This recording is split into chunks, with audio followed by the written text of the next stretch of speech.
So tension and problems are just human nature. We come across it in our business with our clients and even members of our team. And over the last few years, the world has been changing. And as it changes, it feels like some of these emotions and tensions are even stronger than they were before. And human nature sometimes pushes us to stray from conflict, stray from tension, and it's just part of our DNA. It's how we sometimes we're raised. It's sometimes how we just look at things. But today's guest is here to tell us why we should harness that, and it can become an actual competitive advantage. I got to meet Tim earlier this year. He actually spoke at one of our own company's functions that we did, and I found the whole topic very fascinating, so I thought this would be a great topic for all of my listeners. So first, let me tell you who Tim is. So Tim Arnold, for the last 2 decades, he's empowered different organizations. He works with Fortune 500 companies all the way to grassroots nonprofits. And where he sort of specializes, he helps these companies navigate leadership, change, and complexity. And these are things and topics that we're seeing more and more these days. I would say that Tim's a leadership development expert. He spent, as I said, over 2 decades helping leaders navigate complexity. He helps them build effective teams, drive results, and he's worked with organizations as diverse as the United Nations, World Vision, UPS, Allstate Insurance, Stanford Medicine. He's helped companies with launching, with scaling, with selling. And also, he's worked with nonprofits. He's also worked with a homeless shelter, which I'm sure that we'll touch on when we start discussing this. And these things, as he tells me, has provide valuable insight to the challenges and the triumphs of leadership. And I've also read one of his books. I have to admit I haven't read the other one yet, but he's got 2 best-selling books, Lead with and The Power of Healthy Tension. I can tell you it was a great read, the first one, so I'm looking forward to reading the second one. So Tim, welcome to the show. Thanks, Chris. It's great to be here. I've been looking forward to this conversation. Yeah. Since the first time we met, it took us a while to get it all together, but I thought this would, again, be a great topic for my listeners because they're entrepreneurs, they're leading, tension is always in the air. So why don't we start at the very grassroots? Let's start with your story. How did you get here, Tim? Sure. No, I appreciate the question. Well, one thing, Chris, we'll probably talk about is that in life, both inside of work and outside of work, we deal with kind of 2 challenges that come our way. We deal with what I'll refer to as problems to solve, where there's an answer, you pick the right answer and you're done. And we deal with tensions to manage, where it's just not quite that clear cut. You're dealing not with issues of right and wrong, but right and right. That said, my background was more on the problem solving side. I was raised in a pretty conservative upbringing where things were right and wrong, and I studied and trained as an accountant, so I knew how to do the right answer pretty effectively. And yet, I found that as much as problem solving is critical, and certainly for your listeners, they solve hundreds of problems for themselves and their clients every day, it's incomplete. There's a side to life where we have to go beyond just simple right, wrong, good, bad, black or white. And when I first probably encountered this, Chris, was when I in university, I had the privilege of doing a lot door as a side job. I did outdoor adventure guiding with corporations. So I'd take groups That'd be cool.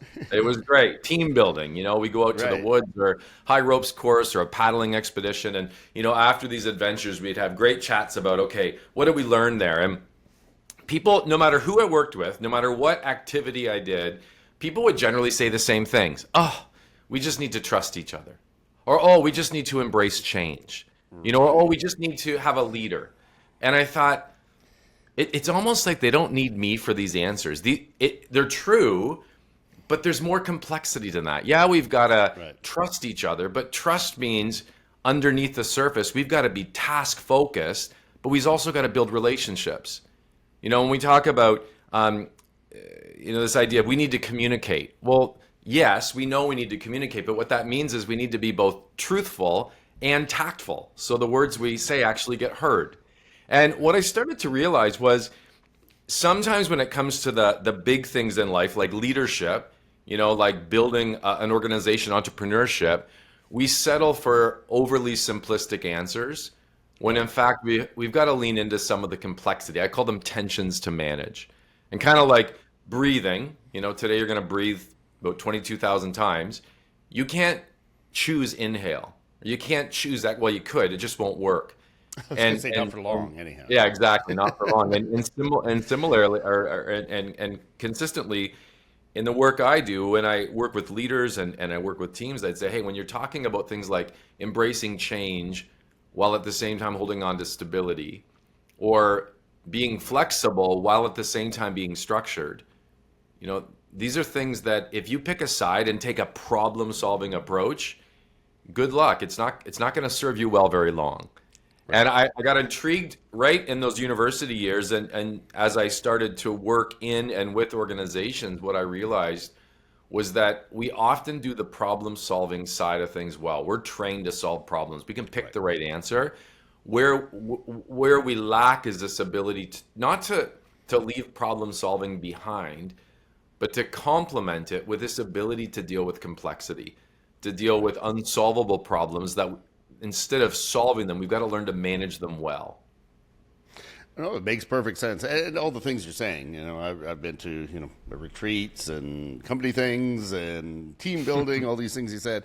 And it almost does become a cliche, doesn't it? Yes, we need better leadership. We have to adapt to change. Like, these are slogans. People put them on their walls of their companies. But it's not as easy as that. I remember a mentor one time telling me, he's like, strategy is perfect. It's people that are messy. So great advice. How do you manage the mess? It's not the strategy. Everybody could figure strategy out. It's people that are messy.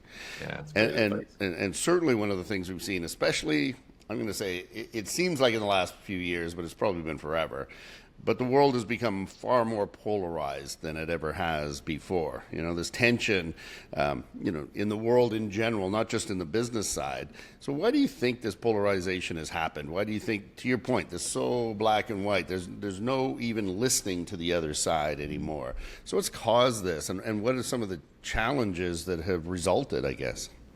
Yeah, it's a great question, and you're not, you're onto something. I mean, Merriam-Webster's word of the year for this year was polarization. 2024 World Economic Forum, the third biggest threat to societies across the world is societal polarization. I mean, this is something that has always existed, and yet it's intensified in the last number of years. And I think there's lots of reasons for that. I think one thing that has really intensified polarization is that 20 years ago you couldn't just choose your news source, and you didn't have algorithms kind of solidifying what you see and what you hear to really convince you that not only are you right, but anyone on the other side just doesn't get it. And right, and it backs it up. Exactly, and of course, if all you hear is that you're right and this is the wise, correct point of view, you just get more and more entrenched. Not that individuals are wrong, but what we fail to realize is that sometimes the other side, whatever that may be, has value as well. And we used to have folks that were opponents. Well, now they're the enemy. We used to have people that were on the other side. Well, now they're against us, and that's increasing these days. So that's surfacing certainly at the boardroom table. Chris, I'm sure you see it all the time. Conversations that we used to be able to kind of lean into in a healthy but felt way, we're shying away from. It's surfacing at the dining room table. I was gonna say. Conversations that we used to have with family and friends, now we're shying away from because we generally don't know what side they're on. And it's a shame. As you say, though, early in my introduction, if we as individuals, as professionals in our organizations, if we can actually, again, continue to solve problems, great, right, and yet complement that with this ability to navigate complexity, to recognize that sometimes situations aren't this or that, they're this and that, it's becoming the ultimate competitive advantage right now. certainly keeping What? me in business. Well, but this is why I thought when you actually were at our event, that's what I found so fascinating. Again, somebody who is also, I'm going to say, I have lots of opinions on pretty well everything. So it was good to sort of wrap your brain around. There is another side to almost everything. There isn't an either or; it's an and in a lot of cases. And again, that's where the complexity comes in. To your point, it's healthy, and as you call it, you go, why is healthy tension an important skill for leaders to develop? So maybe talk a little bit about that, because really that's your thesis. That's what. Sure. Well, it's interesting in my teaching first, people, and I love it. well, and you would have seen this in the first book. I did a little bit of research with professionals across the world, and I asked a simple question. I say tension, what comes to mind for you? I say tension, you think what? And not surprisingly, Chris, about 94% of the results were negative. I say tension, and people said things like stress, conflict, opposition. Sometimes it was visceral, shoulder pain, headaches, and because the vast majority of us feel that tension's bad, we normally do one of two things. We either avoid it. So as you were saying, we're having that conversation that starts to feel a little bit tense, and we change the subject, or we steer it in a softer, safer direction, or we ignore it. So there's tension at the table, but we just kind of smile and pretend it's not there. Now, Right. I want to be clear. There are forms of tension that are negative and should be avoided. The leader's job is to get rid of negative tension. The ones that I work with and the ones that I help organizations and leaders identify are the good ones. They're the ones that are unavoidable. And rather than ignoring them or avoiding them, what you want to do for a competitive edge is lean into them. As I said, they're not things I'm helping you start to do. They're just, I try to give people language on something that they're already wrestling with. So, in our organizations, how do we embrace change and innovation, and yet at the same time hold on to stability and tradition?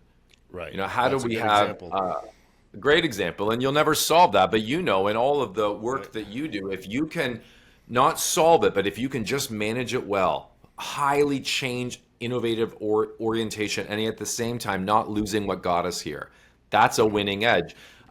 In a post-pandemic world that wants more flexibility in the workplace than ever before, how do we embrace flexibility and yet at the same time hold on to structure? I'd say to any organization, the more flexibility you want to lean into, which I'm all for, you need to be clear. There's some non-negotiables that we've all got to be aligned on. These are called the way it's done around here. So how do we have a culture that's high flexibility, high structure? And even outside of work, Chris, the more you try to take on in your professional aspirations, the more work home is going to be a challenge. You'll never solve, this week it's a tension. There's countless books that will give you the magical cure or the 7 steps or the 5 habits. I wouldn't buy any of them, because if there was a magical cure, none of us would struggle. The question isn't how do I solve work home? It's how do I manage that in a way so that when I step back, I'd say, you know what, I haven't solved this, but I feel like I'm winning on both sides. I'm not compromising. I'm doing, and there's seasons, there's times where it's going to be weighted more on one side or the other, but overall, over the long haul, I feel like I'm managing this tension in a healthy way. And that's what I try to help folks do, is to say, hey, identify some tensions that you're already, name the ones that you're feeling, and then let's look at how do you manage it in a healthy way. No, as you were talking, I was thinking about all the scenarios that I run across on a regular basis. And to your point, the one that always strikes me is around the boardroom table, especially when it comes to results. And let's say those results aren't quite what they should be, or somebody's letting you down, and you have this healthy debate. And inevitably, if it gets too much tension in the room, somebody says the magical words, which is, let's take this offline. And what that means is, I'm not dealing with it now, and I probably will never deal with it ever again. And it is literally the corporate version of let's not talk about something that's very tension-oriented and is making me feel bad because I feel bad for this other person. So someone pipes up with, let's take this offline. It's the curse word of progress with organizations. I've heard that also put as, let's just put that in the parking lot for now. Well, Ooh, that would be that's the even parking worse. lot that Yeah, but the parking we lot. never revisit. Here's the thing. I would say a good test for you, if your team or your organization is able to lean into tension in a healthy way, is that you no longer need meetings after the meeting.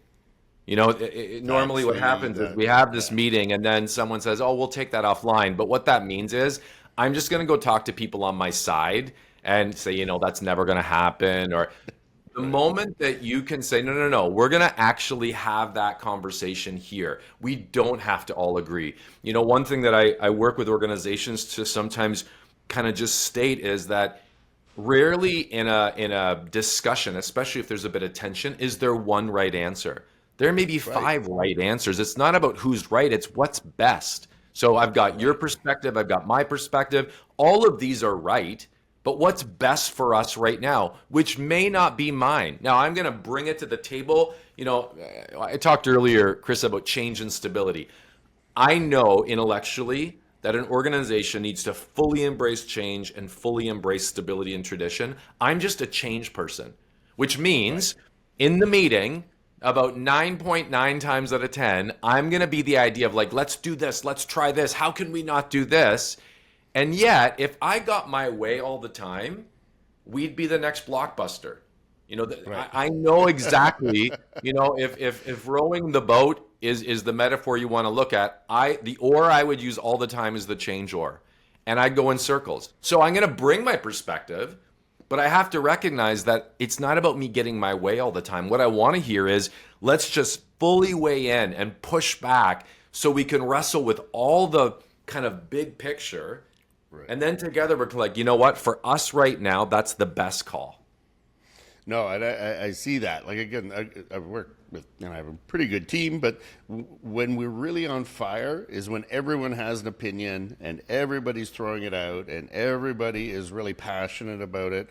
And to your point, maybe it's not any one idea; it's a combination of this is what's Yeah. going to happen. My other observation, you probably see this too, is everyone says they're a change agent until that change happens to them, and then it's not so good. So usually when people say we need to change, what they're saying is somebody else has to change, or You somebody need to else's change. department has to change, or somebody else somewhere else has to change. I don't mean me. I mean like other people need to change in this organization.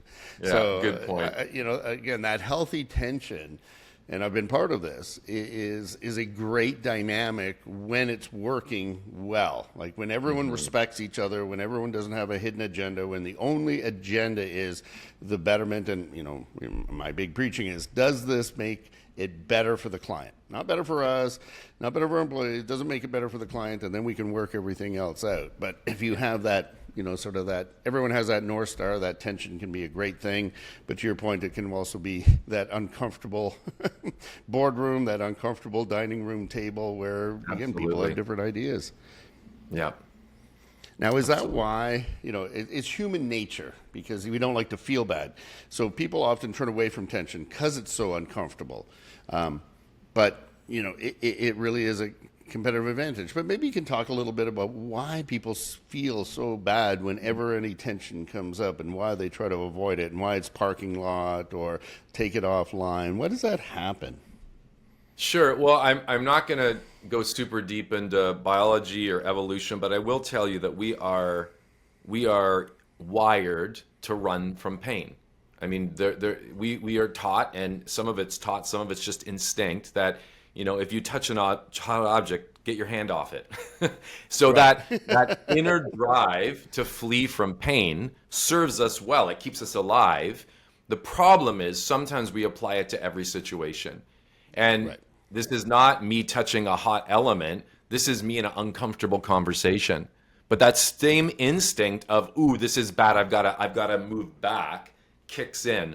Or it can be the opposite. We just lean into it, but our common sense, logical thinking, we can lose it really quickly because we're wired to kind of run from pain.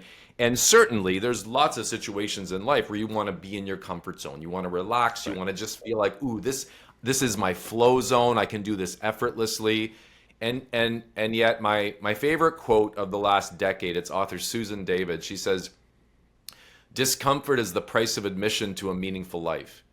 Discomfort is the price of Ooh, I like admission that. to a I should write meaningful that one life. down. I think everybody should Yeah, write it's a that good down one. as And something on and LinkedIn. I mean, I think it's a good reminder that, hey, if I'm or we're in that comfortable place all the time, that's a red flag. If our meetings are all smile and nod and agree, that's a red flag. Because the Right. reason we're meeting is to actually push and challenge. And, you know, not that I need to give up my point of view, but I'm open to expanding it. And I want to be clear on what I value and what I see, but I also want to have the humility as a leader to know I have blind spots. So it's only through a little bit of discomfort that we can get to that place. And I think, if anyone listening is leading teams, I always say that your job is to make discomfort safe. If you have a meeting or a one-on-one that feels like, whoo, we got into it, you got to go back after and say, just so you know, that's what we want. And even to let people know, like, I'm not mad. That was good. Because a lot of times people are like, oh my gosh, what have I done? I shouldn't have said that. You've got to reinforce, no, that's a good thing. Personally, one of the things, Chris, you might remember from my book is I say leaders need to embrace their opposite. And what that means is in life, with any tension to manage, you'll lean towards one side. As I said, change, stability, value both, but my bias is towards change. So you need someone in your life, in my team, her name's Claudia, who is the Right. other side, the stability person. And this Exactly. is the person you want to go to and say, and I'll say this to Claudia all the time, Claudia, I've got this idea. I'm not looking for you to be a cheerleader. I'm looking for you to be my challenger. I'm looking Right. for you to push back. And that's, you're leaning into a little healthy discomfort. Again, not even to necessarily change my mind, but to make sure that, wow, I've went from seeing my kind of truth to seeing the truth, which is bigger than just my view. No, actually, I was thinking there's two really good points that you brought up that I expand upon that I see. First of all, pain causes change in a positive way. So embrace that, because usually what happens, and I've certainly been a victim of this or experienced it, is you don't make major changes until something really bad happens. Like a big client, you lose a big client, or you miss getting a great account because you didn't have whatever they were looking for. Then you make these big changes, to your point that everyone can sit in a boardroom for a whole year and say, yeah, everything's great, look at our numbers and everything, but then something bad happens, and then all of a sudden everyone's scrambling and doing it better. And if, to your point, if there was that healthy debate all the time and that pushing forward, you wouldn't have to wait for that. So to your point, maybe embrace that change. And the other point that I was thinking about was I was actually thinking about my dad. My dad used to be, he was a pretty rough guy. And if he was hard on you, it meant that he loved you. But if he wasn't hard on you, you know that he thought you had no potential, so he wasn't even going to bother. So he used to say, I'm only tough on the people that I think have potential.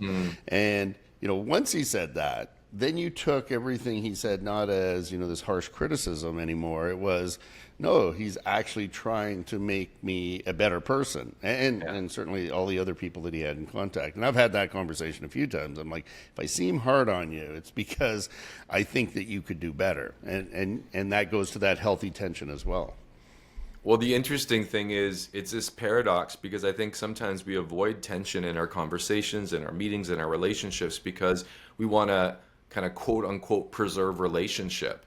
And yet, as kind of your father's story illustrates, real, true, trusting relationships are forged by uncomfortable conversations and being honest and open with each other. I would say this of a work relationship or a relationship outside of work. If it's all smiles and happy, it's a surface relationship. It's only Right. really trusting when I know that what you're telling me is what you're actually thinking when I'm not in the room or saying to people behind my back. I may not always get what I want to hear from you, but I know that you're going to share what I need to hear. So the paradox is, by having that uncomfortable conversation, you're actually building the relationship. It's just hard. It just makes it a little bit harder. And to your point, it's uncomfortable. And sometimes, again, as leaders especially, leaders have a hard time. They want everyone to be their buddy or their friend and don't want to have that tough conversation. But and you may have experienced this well. I've experienced it well, where someone comes to me and says, I want to fire so and so, and I'm like, why? And they're like, well, they're not doing this, and this. I'm like, oh, that's interesting. Could you bring their last review, and let's look at where you went over that with that person and all the things you were going to do. None of that was there. It was all candy coated, and it was all like, you're doing a great thing. Imagine you're that poor guy sitting there going day by day thinking you're doing a great job, and then one day someone comes up to you and says, hey man, you're fired. Why? Well, because of all these things I didn't tell you about, but you're now not going to be able to feed your family. So it's that same, it's not being that healthy tension is also fair. Absolutely. And the sad thing is that happens all the time. Whether it's in an employment opportunity or just a relationship where you feel like, wow, this person doesn't respect me in all these ways. And you're like, have you ever had that conversation? Have you ever leaned into the fact like, wow, here's what I'm thinking? Or, going back to your example with your dad, if you can have those hard conversations and lean into some tension, all of a sudden your trust level, I would even argue most of the time your respect level goes up, so long as you know how to have those conversations effectively. Yeah. It doesn't look like, you always teach them, never attack the person, attack the situation. But, there's probably a whole book on that as well. But speaking of books, you have some great techniques that you developed with Lead with and maybe talk a little bit about, lead with, that whole concept that you have, lead with and. So what does that mean, and how can people use that, in their interactions with team members, with clients? Like, how does that work? Sure. Well, what I tried to do with Lead with And is to say, if you are in any sort of a leadership role, that doesn't mean you have to necessarily be leading people, but you're in a role where you're responsible to move things forward. The more leadership that you take on, the more you try to do hard things, the less you're going to be dealing with just simple problems to solve, where there's an easy answer and you pick it and you're done. Now you're wrestling with more complexity. You're leaning into more tensions. So in Lead with And, I would say, first of all, one thing that's really helpful is just to name one or two of these tensions, so you recognize, oh, this isn't going away. Right. There's a saying, if you can name it, you can tame it. And I feel that, in organizations, I'll give you an example. This is going to go way back in time, but there was a chapter in my life where I led a 40-bed homeless shelter. And in this shelter, I was so excited when we started, because we had this small team that was 100% committed to our mission, vision, values. We were so committed. We printed them out, and when you walked in the shelter doors, the values were framed on the wall. One of those values was fairness. Everybody wanted that. But what I recognized as a director was we didn't all agree on what fairness looked like. When I talked to my managers who managed, was the challenge. Oh, that's it. So my managers who managed the floor of the shelter, the 40, 50 people living there, the staff, the volunteers, they'd say fairness equals consistency. There's house rules, there's consequences. That's the consistent, fair environment we need around here. Made total sense until I walked one office down and chatted with a coach. My coaches on staff, their job was to work one-on-one with all of our friends from the streets. They would say, well, wait a minute. Well, we would ask of this person. We would never ask of this person based on their experience of trauma, their mental health issues. Fairness isn't that everyone gets the same thing. It's that everybody gets what they need. Fairness equals individuality. And I started to watch my team constantly grow in this division and polarization on, are we all about consistency or are we all about an individual approach? Until finally we said, folks, I think it's both. And until we just recognize that this is not going away, all we're going to do is fight with each other. But the moment we named it to say, oh, fairness, that value on the wall actually doesn't mean much unless we can wrestle with this. We're going to be all about consistency and individuality. And naming it, I use the term seeing as relieving. It's like, oh, it's both. And I would say, in to anyone listening right now, whether you're, working as an individual financial advisor, you're leading a team, there's undoubtedly one or two tensions that you're wrestling with that just naming it and potentially providing language around it to others can be a little relief. Say, oh, so it's okay that we're dealing with this. That's the first thing. And then I would just try to give folks a little bit more insight on, okay, now that we've named it, how do we manage it well? And we've already talked about one. One is just recognize that most people have a bias. I talk change, stability. I value both. I just really, really like change. So that's who I am. And that bias can actually be a little bit of my superpower, so long as I'm mindful of it. So long as I recognize that bias creates blind spots. And rather than hang out with all change people, what I need to do is actually have good conversations with stability and tradition people, and learning to have those conversations, to be able to say, gosh, I say one of the biggest values that individuals and leaders can have in managing tension is the value of curiosity, which doesn't assume that you're wrong. It's just, you're always starting questions with, hey, Chris, help me understand this. I always say to folks that I'm coaching, if you start to feel defensive, or if you start to feel like you want to pull people to your side, just pause and start your sentences with help me understand. Gosh, I'm not there, Chris. I wouldn't see it that way. Help me understand how you got there. Help me understand what you value, because I know that you want this organization to thrive. Connect the dots for me there. And what's fascinating about curiosity is if you are authentically curious, it's quite contagious. People even who are super polarized, all of a sudden, they might be asking you a question now. So yeah, you want to, name one or two of these tensions that you're already managing, and then just learn how to manage it well. You won't solve it, but if you can have the courage to lean into it and to help others navigate the tension, all of a sudden, those mission, those visions, those values on our walls, they're not just words.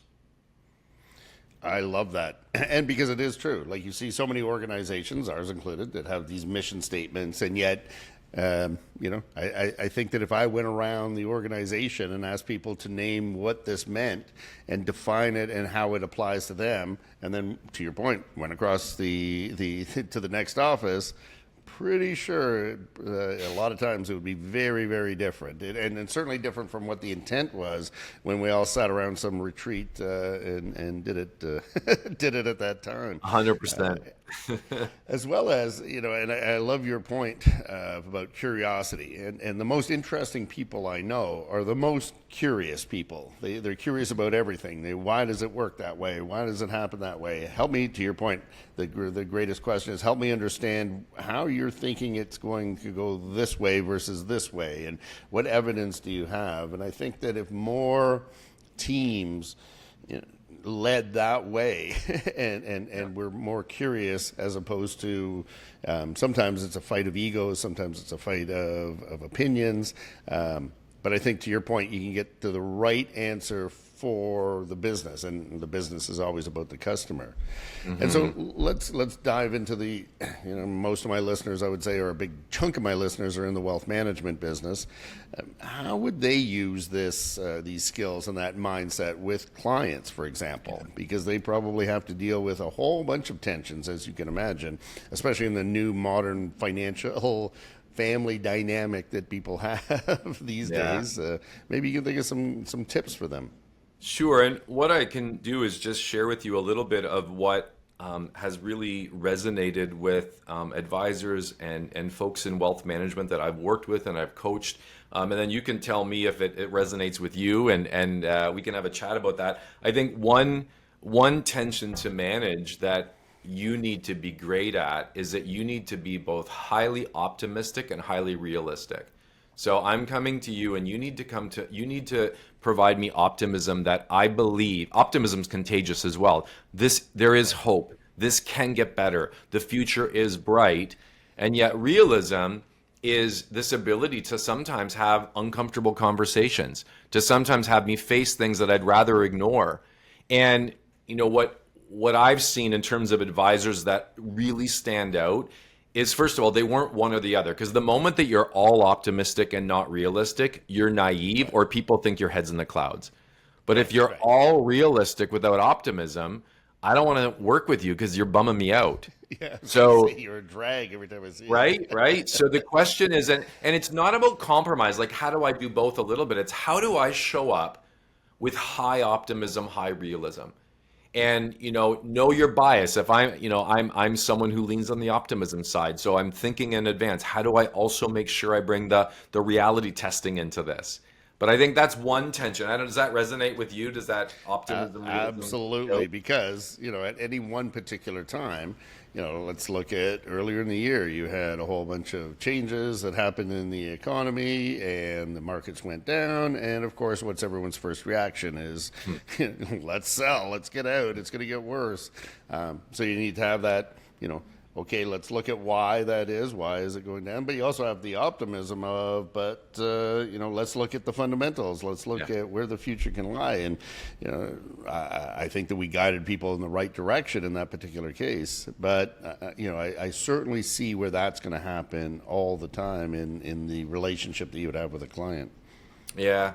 So that would be one that I would be mindful of. I think another one that surfaces often when I'm working with folks in wealth management is you've got to be incredibly skilled at, you don't need me to tell you, you got to be a great communicator. But what that really means is that you've got to be able to be both high truth, high tact, Right. both truthful and tactful. And like breathing, if you just inhale or just exhale, it doesn't work. If I'm all truth, candor, truth, get to the point, that actually can and shut people down. It's almost too much.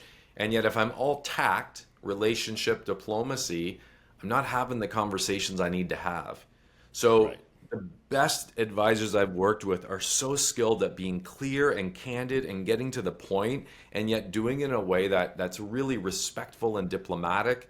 And that's not just one-on-one. That's in emails I write. That's even in texts I send. Right. On the truth tact continuum, my personal bias is on the truth candor. And I think that comes from just a need for efficiency and want to just say what needs to be said. But I know that if all I do is live out my bias of truth and candor, ultimately I shut people down. I don't Right. create room for dialogue. So and I've learned that, sometimes that email that I feel like I'm just being honest in, I need to have someone else read it first. Because they'll say, Tim, It's a good like you, idea. you can't send that. And I'm like, but I'm just being honest. But, they'll say to me, Tim, but here's what you're communicating.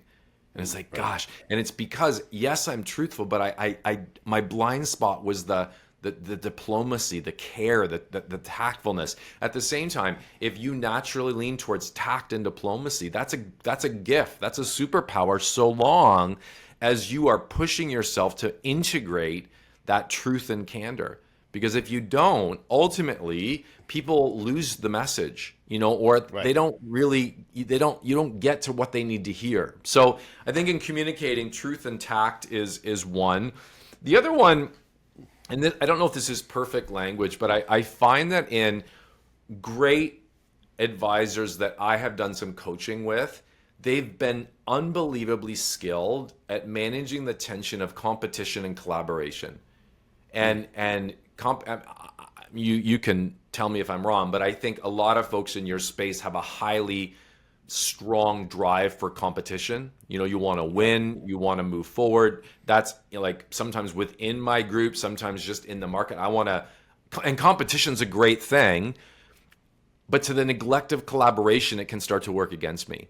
So how do I lean into competition and yet get the collaboration and that I need? So sometimes that's deliberately creating networks. Sometimes it's sharing best practices with a bit of an abundancy mindset to say, hey, there's lots of work out there. If I can get the right people in the room to learn and grow together and be a little bit more open, being part of whether it's masterminds or groups to say, I don't want this competitive bent to have me now working in a silo where my learning is ended. So, and again, it's not about meeting in the middle. It's just making sure you're doing both well. But again, when I see folks in wealth management that are they're just standing out from the pack, they're both highly competitive and highly collaborative. Actually, that would be my observation as well. We just had our big national summit in Vancouver a couple of weeks ago, and the two things that people love the most are the award ceremony, where we honor the people who have done well, and legacy awards of people who gave back to their community, and those are the ones that are so you can almost feel the camaraderie and the how did he get there, and I can't wait to be that person on that stage and replicate that. So that highly competitive nature. But then we have a thing where we have people who are taking, we call it next gen, which is people who are taking over their parents' business. That's like a group, like a little mastermind group. And the idea sharing and the openness in that room is incredible. And some of the great ideas, I sit in the back and I write down a whole bunch of things. And these are, again, people who are taking over their parents' business and all the things that they've learned, but now learning from each other. And it's just driving, and they're doing so well as a group as well. So I see both of those things in exactly what you're talking about. Yeah, and to recognize that if you can, again, not solve it, but just constantly lean into that tension to say, hey, I want to keep pushing myself and lean into competition, but I'm gonna get all the benefits of collaboration. It's life-giving, and I mean, ultimately, I think it's a winning edge for sure. Yeah, nope, I love it. So Tim, what's next for you? Well, I spend a lot of time, working with organizations, speaking, doing workshops, and while that's happening, I'm normally in either research and or writing mode. So I am writing the third volume in my current kind of three, I call it playbook series, and it's on corporate culture. So it's a book called Winning Culture. It's going to be out in 2026 at some point. But that's been fun. It's actually very consistent, Chris, to what you were saying.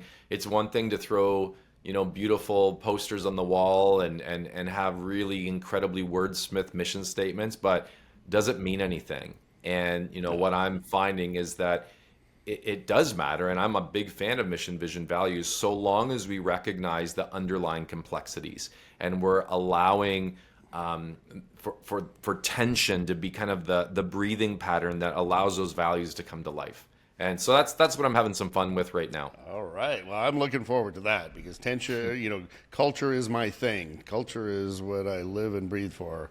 As Peter Drucker says, culture eats strategy for breakfast. So Very true. Certainly looking forward to that. So now, if you know the show, this is I do what I call my rapid fire. I got three questions for you, and it's the first thing that pops into your head. My first question is, what's the best advice you were ever given? Best advice, it's funny that you often go to the worst advice that you ran from, but the best advice I was given was to be about something, not everything. I love to dabble and I love to learn, and yet I would have been given the advice from a mentor really young in my career that at the end of the day, if you don't have a focus, you won't be great at anything and you won't really be a wonderful service. And that's been very helpful as I get really enticed by shiny new object opportunities. So that was good advice. I would so agree. In fact, so much so that in my book, the 6-circle strategy, one of the circles is focus. As much as we're very easily distracted, focus is one of the keys. And speaking of that, what is the best book that you've ever read that you would recommend?